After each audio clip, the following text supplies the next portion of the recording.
Hello friends, welcome on my YouTube channel actual biology.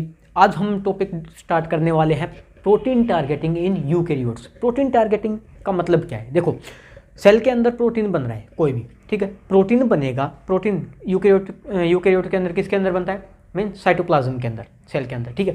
तो वो protein का क्या है, एक पर्टिकुलर सीक्वेंस होगा उस प्रोटीन के ऊपर कि वो प्रोटीन कहाँ पे जाना है, कहाँ पे मीन्स कि सेल के अंदर इतनी सारी ऑर्गेनलीज है, वो किसके पास जाएगा, ठीक है। माइटोकॉन्ड्रिया के पास जाएगा, ईआर के पास जाएगा, एंडोप्लाज्मिक रेटिकुलम के पास जाएगा, या लाइसोसोम के पास जाएगा, या मतलब बोल सकते हैं कि न्यूक्लियस के अंदर जाएगा, या फिर बोल सकते हैं कि क्या प्लाज्मा मेम्ब्रेन के अंदर जाएगा, क्योंकि या फिर साइटोप्लाज्म के अंदर रहेगा, ठीक है।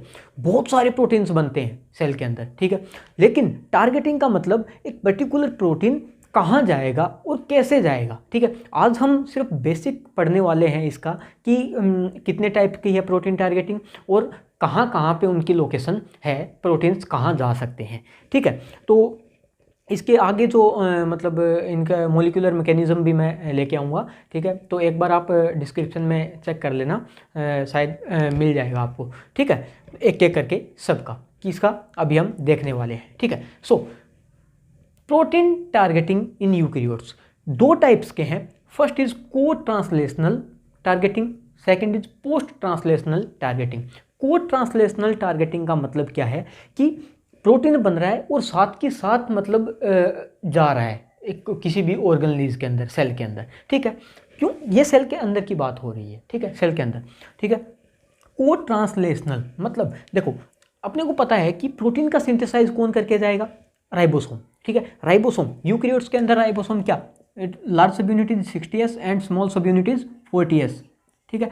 तो लार्ज सब यूनिट क्या मतलब पेप्टाइड का फॉर्मेशन होगा किसके अंदर? राइबोसोम के अंदर, ठीक है। ये क्या है? एमआरएनए है, ठीक है। तो अगर ट्रांसलेशन किसी ने पढ़ना है, डिस्क्रिप्शन के अंदर लिंक मिल जाएगा आपको, eukaryotes and as well as prokaryotes के अंदर किसी ने पढ़ना है तो पढ़ सकता है, ठीक है। हाँ, देन क्या हुआ? देखो, प्रोटीन सिंथेसाइज हो रहा है। एक तो होता है कि प्रोटीन सिंथेसाइज होके साइटोप्लाज्म में पड़ा है, उसके बाद में क्या होगा, मतलब एक पर्टिकुलर ऑर्गेनलीज के पास जाएगा, ठीक है। देन क्या होता है, एक केस के अंदर क्या होता है, को ट्रांसलेशनल का मतलब यही है कि प्रोटीन बन रहा है और साथ के साथ ट्रांसपोर्ट हो रहा है, ठीक है। मतलब बोल सकते हैं कि उसके ऊपर क्या, अब को ट्रांसलेशनल के अंदर फर्स्ट आता है ईआर, एंडोप्लाज्मिक रेटिकुलम। अब देखो, एंडोप्लाज्मिक रेटिकुलम के ऊपर ही राइबोसोम अटैच रहता है, ठीक है। राइबोसोम अटैच है, ठीक है। ये दिस इज लार्ज सब unit 60s, this is large सब unit and this is small सब यूनिट 40s, ठीक है। जैसे ही पेप्टाइड का फॉर्मेशन होगा, अमीनो एसिड्स आएंगे, पॉलीपेप्टाइड चेन बनेगी, ठीक है, प्रोटीन बनेगा, तो इस प्रोटीन के ऊपर एक सिग्नल सीक्वेंस प्रेजेंट होती है। एसएस का मतलब signal sequence, signal sequence codes for the, बोल सकते हैं कि ये एक पर्टिकुलर ऑर्गेनलीज के पास जाएगा। पर्टिकुलर ऑर्गेनली कौन सी होगी? Endoplasmic reticulum. Signal sequence it is highly hydrophobic, बोल सकते हैं, ठीक है, हाइड्रोफोबिक सीक्वेंस रहेगी, ठीक है। इसका मोलिकुलर मैकेनिज्म भी हम पढ़ेंगे नेक्स्ट लेक्चर के अंदर कि कैसे ये टारगेट करेगा और कैसे, मतलब सबका पढ़ने वाले हैं मोलिकुलर मैकेनिज्म। एक बार डिस्क्रिप्शन में आप जरूर चेक कर लेना, ठीक है। आगे आते ही मैं उसके अंदर डाल दूंगा डिस्क्रिप्शन के अंदर। देन क्या है, सिग्नल सीक्वेंस प्रेजेंट होगी, जो भी पेप्टाइड बनेगा, ठीक है, सिग्नल सीक्वेंस प्रेजेंट होगी तो उसको टारगेट किसको करेगा? एंडोप्लाज्मिक रेटिकुलम को। एंडोप्लाज्मिक रेटिकुलम मतलब जो एन टर्मिनल है, एन टर्मिनल एंटर करेगा किसके अंदर? सबसे पहले ईआर के अंदर, ठीक है, एन टर्मिनल, और बाद में क्या, सी टर्मिनल। इसी तरह से अब प्रोटीन क्या है, इसके अंदर एंडोप्लाज्मिक रेटिकुलम के अंदर आ गया, और इसके अंदर बाद में क्या होता है, बोल सकते हैं कि प्रोटीन की फोल्डिंग हो जाएगी, फोल्डिंग ऑफ प्रोटीन, ठीक है। तो इसके बाद में क्या होगा, प्रोटीन यहाँ पे आने के बाद में, इसके बाद में प्रोटीन ट्रांसपोर्ट होता है कहाँ पे?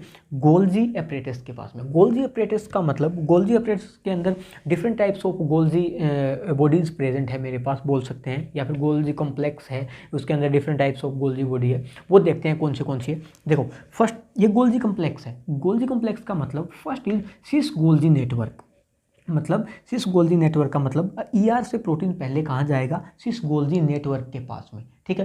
प्रोटीन कहाँ ट्रांसपोर्ट होगा? Cis Golgi network. Then protein goes to cis cisternae, या फिर बोल सकते हैं कि सिस गोल्जी, ठीक है, सिस गोल्जी बोल सकते हैं या सिस सिस्टरने, क्योंकि इसके बाद में ये कहाँ पे जाएगा, सिस गोल्जी नेटवर्क के बाद में सिस सिस्टर ने, थोड़ी सी जगह कमी थी इसलिए मैंने यहाँ पे लिख दिया है एक एक करके, ठीक है। फर्स्ट जाएगा किसके पास में, पहले ईआर के पास में, ईआर के बाद में protein goes to cis Golgi network, then protein goes to cis cisternae या फिर सिस गोल्जी बोल सकते हैं, ठीक है। देन थर्ड जाएगा किसके पास में, मेडियल गोल्जी के पास में, थर्ड है, ठीक है। फोर्थ जाएगा ट्रांस सिस्टर ने या फिर ट्रांस गोल्जी बोल सकते हैं। देन फिफ्थ जाएगा ट्रांस गोल्जी नेटवर्क के पास में, TGN मतलब ट्रांस गोल्जी नेटवर्क, मतलब ट्रांसपोर्ट होगा यहाँ से यहाँ, यहाँ से यहाँ, यहाँ से यहाँ, यहाँ से यहाँ। अब ट्रांस गोल्जी नेटवर्क के बाद में प्रोटीन जाने वाला है मेरे पास, यहाँ से प्रोटीन जाएगा, फर्स्ट इज लाइसोसोम और देन इज प्लाज्मा मेम्ब्रेन के पास में, ठीक है। सबका मोलिकुलर मैकेनिज्म देखने वाले हैं कि यहाँ से यहाँ जाएगा तो क्या होगा, यहाँ से यहाँ, यहाँ से यहाँ, मतलब ये ट्रांसपोर्ट जो हो रहा है कैसे होगा, ठीक है। आज बिल्कुल बेसिक बता रहा हूँ कि कैसे होने वाला है और क्या होगा, ठीक है। तो हम बोल सकते हैं कि example, what is the example of cotranslational targeting, example क्या होगा, endoplasmic reticulum, first is endoplasmic reticulum, second बोल सकते हैं प्लाज्मा मेम्ब्रेन, ठीक है, या फिर बोल सकते हैं गोल्जी अपरेटस, ठीक है, Golgi complex, Golgi apparatus, plasma membrane and lysosome, ठीक है। को ट्रांसलेशनल टारगेटिंग का अगर कोई भी एग्जांपल पूछे तो हम उसके अंदर ये इंक्लूड करेंगे। देन आता है पोस्ट ट्रांसलेशनल।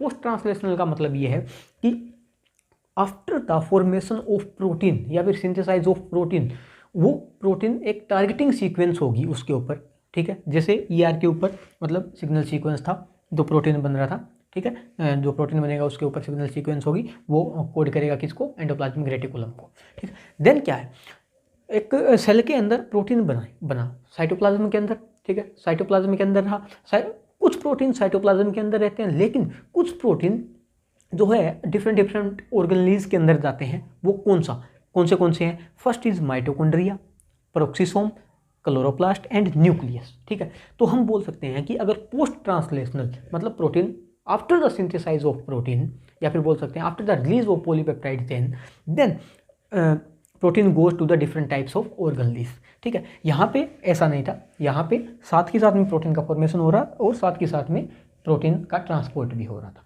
ठीक है। तो ठीक है, तो मतलब एक साइटोप्लाज्म के अंदर प्रोटीन है, तो वो कैसे पता चलेगा कि वो मतलब माइटोकॉन्ड्रिया के पास जाएगा या फिर क्लोरोप्लास्ट के पास जाएगा या फिर पेरोक्सिसोम के पास में जाएगा।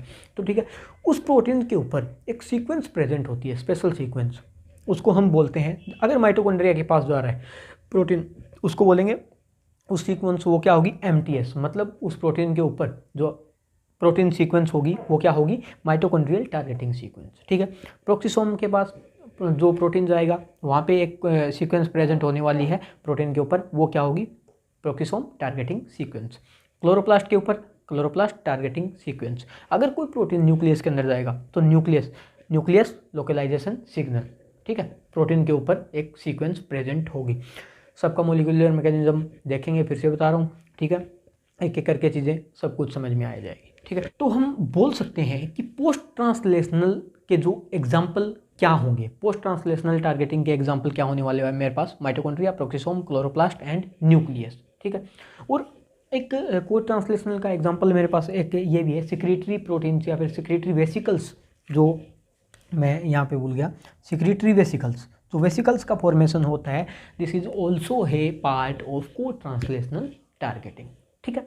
सो this is the whole basic about the protein targeting in eukaryotes. I hope ये वीडियो आपको समझ में आई होगी। अगर वीडियो समझ में आई है, लाइक करना, कमेंट करना और चैनल को सब्सक्राइब जरूर कर लेना, ताकि आगे आने वाली वीडियो आपके लिए हेल्पफुल रहे। Thank you so much.